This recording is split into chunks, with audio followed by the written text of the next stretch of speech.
What's good, Jetsetters? What's going on at Rolling Loud right now? First, you got these drill rappers who've been banned from performing. Then you got 21 Savage who said he'll never ever perform there. Man, this is a bad look for Rolling Loud. Let me get to these drill rappers first. The three drill rappers I'm talking about go by the names of Shy Ek, 22 G's, and Ron Suno. Now I'm reading this out of the New York Times. So basically they're saying that these three rappers have ties to the booming New York drill scene, which has risen in popularity in recent years. So basically law enforcement and the mayor Eric Adams have a real problem with this. Now this has been a hot topic for a while, ever since Gunna and Young Thug and their whole team got locked up on that RICO case. This has been a hot topic.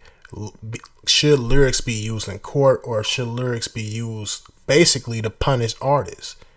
And in this situation, not only are they using the lyrics against them, they're also using their affiliations against them, which is really big. Now, these three artists have a crazy buzz in their city, and this really makes Rolling Loud look bad. However, I get it, it's not their fault. It's really business, because it says here that the New York City Police Department did not respond to multiple requests for comments about the rapper's removal this week. So the New York City Police Department had a big problem with it. They're basically the ones saying, hey, shut this down. Them and Mayor Adams are like, no, this is a no-go. So from a business standpoint, you got to listen to the law. You have to. No matter what, you got to listen to the law. So I get it from that standpoint. Now, when you talk about lyrics being used against rappers, it's kind of 50-50 for me. I know I might get a lot of slack in the comment section, but when I was growing up, you kind of knew rappers were playing around. You knew it was just poetry. You know, a lot of lines were just unrealistic for them to do in real life. It sounded crazy on the track, but you knew they wasn't going to really do that in real life. Fast forward to today, man, a lot of these rappers are talking about real life events. If you listen to what they're saying, it sounds too real. Like either they did or somebody close to them did it. They're talking about smoking on their ops, just real disrespectful stuff. So do I think lyrics should be used in court, or should lyrics be used to punish rappers? It depends. It depends if they're doing it the right way. If they're doing it from a poetry standpoint, of course not. You know, we all have freedom of speech. It's all poetry. However, if they're just being cocky, like a lot of these rappers today, listen, a lot of these rappers today have gotten completely cocky. They knew that, hey, I can't really get in trouble. I can't go to jail, or at least they thought they knew that. And they say, hey, we can't really go to jail for saying this. It's all poetry, right? Let's take it to a next level. Let's talk about what actually happened. And that's just bad for business. Now, if you're talking about things that have actually happened, people who have actually been hurt, listen, I can't co-sign that. Now, if you just writing poetry, you just saying some unrealistic stuff that just sound good on the beat, I mean, nothing wrong with that in my opinion. However, today, a lot of these young rappers have just gotten completely cocky, right? So now they're suffering the consequences, unfortunately. I want to see everybody shine. I don't want to see none of these young rappers suffer. However, at the same time, you might just have to get in the lab and, you know, strengthen your pen a little bit. You might have to get a little bit more poetic, start reading some songwriting books, and start really working on your craft more, and stop talking about the things that can really get you in trouble. You know, because let's just face it, they're probably saying some of these things for impact, you know, because it sounds good on a record. It's realistic, you know, it seems more realistic. But really, if you strengthen your pen and you work on your craft more, you can get that same sort of effect from poetic lines that are fictional.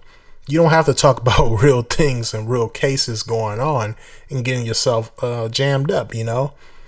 Now, in this case, you know, these guys, hopefully they'll be able to perform somewhere else again and really take advantage of their buzz, because they got a crazy buzz right now, but the New York City Police Department is not going for it.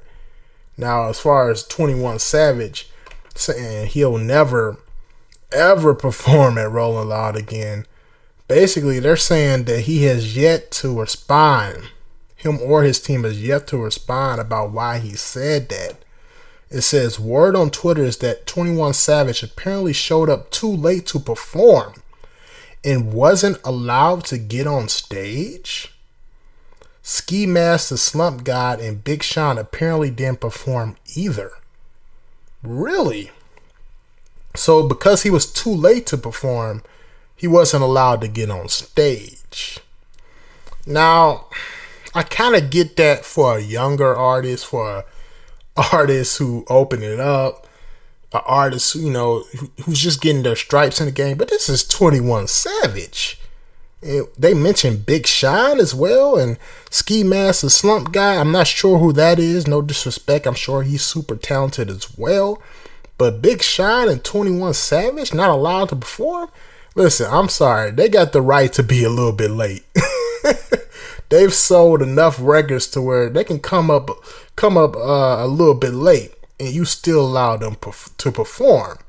Now, you don't want to burn that bridge with 21 Savage or Big Sean talking about they can't perform because they're a little bit late. I mean, to me, that was kind of a bad look. Hopefully, they can fix that relationship and get these guys back to performing again.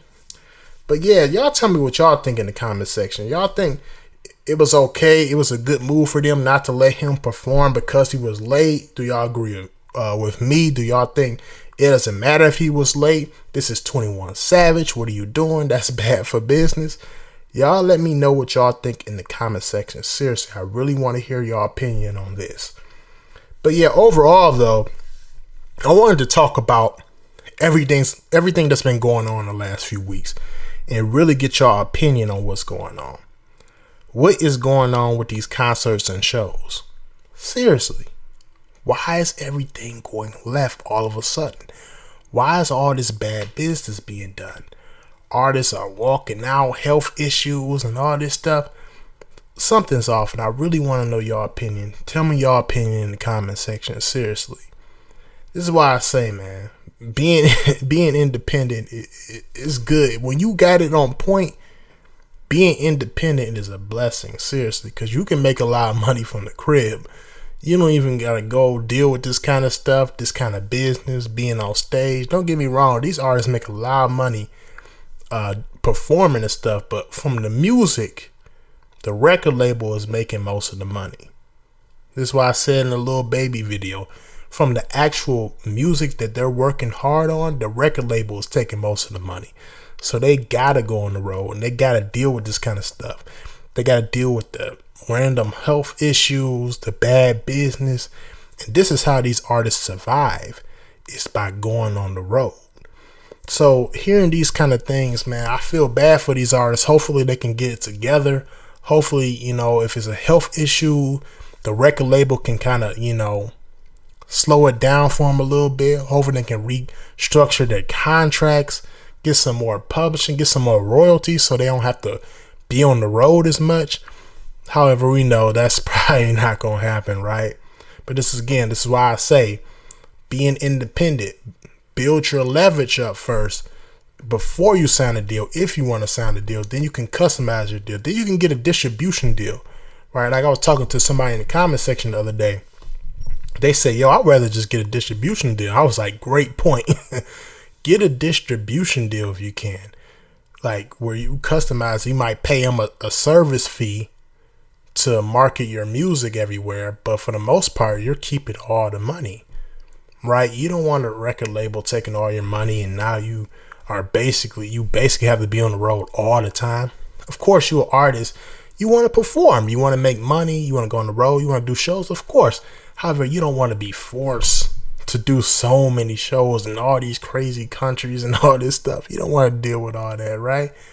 You do not want to deal with all that. So stay independent until you build your leverage up. I know it's tough. You might not have the finances at first, but keep working, keep building different streams of income outside of music. Speaking of building different streams of income outside of music, right? I have a service, not a service, but a website I found called instagc.com. Now, what this does is you get paid for free. It's completely free. You do surveys, you watch videos, you play games on your phone, and they pay you completely free. So if you're an artist right now, you might need an extra $50, $100 for some artwork, get your song mixed or whatever. Get on instagc.com. I'm telling you, it's all free. I've used it myself. I still use it. You just do these surveys, you answer these questions, and you get paid. You basically, that's it. You get paid. Now the link will be down below in the description and in my bio. That's all I really wanted to leave y'all with today. All right, peace.